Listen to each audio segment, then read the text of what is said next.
first episode of the short series, A Montana Climate Crisis.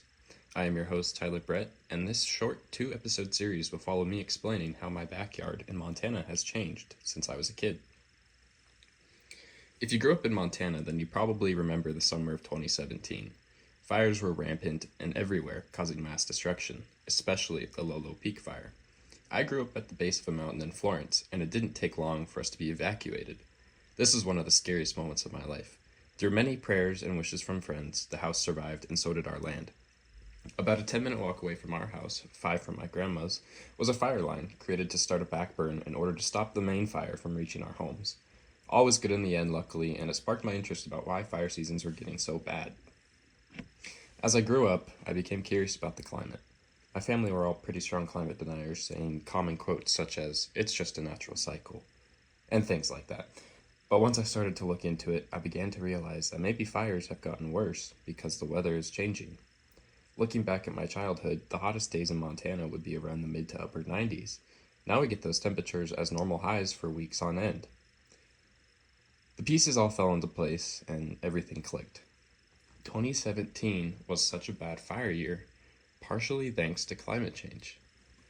Climate change has led to worse fire seasons in a couple of ways. To start, because climate change has increased the global temperature, we see more evaporation occurring. As a result, the land becomes drier and more fire prone. Alongside increased water evaporation comes the development of storm clouds. These storm clouds have gotten more and more intense each year, and rather than just regular rainstorms, we now witness many thunderstorms. What comes with thunder? Lightning.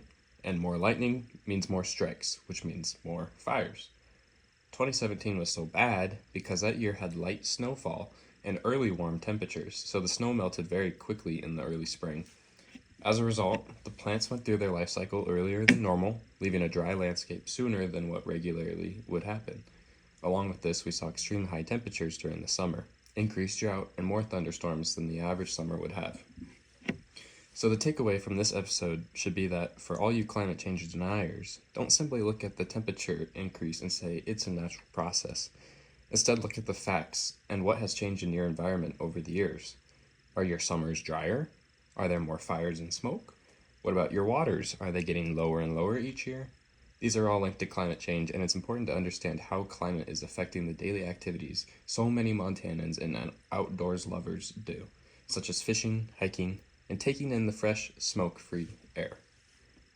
This concludes the first episode of A Montana Climate Crisis.